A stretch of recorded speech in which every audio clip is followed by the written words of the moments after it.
Hi எல்லாரும் எப்படி இருக்கீங்க? நல்லா இருக்கீங்க நம்புறேன். இந்த வீக் மெனு பிளான் என்னன்னு பார்க்கலாம். எக்கு வந்து எனக்கு கிடையாது. அதனால மோஸ்ட்லி புரட்டாசி ஸ்பெஷல் தான். மண்டே வந்து கீரை, பருப்பு கீரை, எக்கு மசாலா, அப்புறம் ரசம். செவ்வாய்க்கிழமை பிளான் வந்து வீட்டில் தோட்டத்தில் நிறைய கத்திரிக்காய் வந்தது. அதனால கத்திரிக்காய் தொக்கு, அப்பளம், கொத்தமல்லி சட்னி, ரசம். வெனஸ்டே வந்து வாழைப்பூ நல்லா ஃப்ரெஷ்ஷாக இருந்தது இந்தியன் ஸ்டோரில். அதனால வாழைப்பூ கூட்டு, வாழைக்காய் ஃப்ரை. வெண்டைக்காவும் நல்லா ஃப்ரெஷ்ஷாக கிடச்சிது. அதனால ஆல்ரெடி கட் பண்ணி க்ளீன் பண்ணி ஃப்ரீசரில் போட்டாச்சு. வியாழக்கிழமை வெண்டைக்காய் வறுவலும் பருப்பு, அப்புறம் பாவக்காவும் இருந்தது. பாவக்காய் தொக்கு லைட்டாக பண்ணிடலான்னு.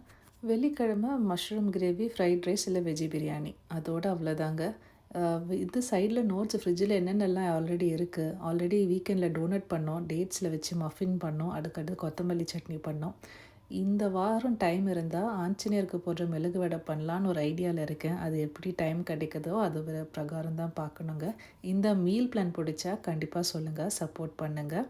பிளான் பண்ண மாதிரியே மண்டே வந்து கீரை கடையலும்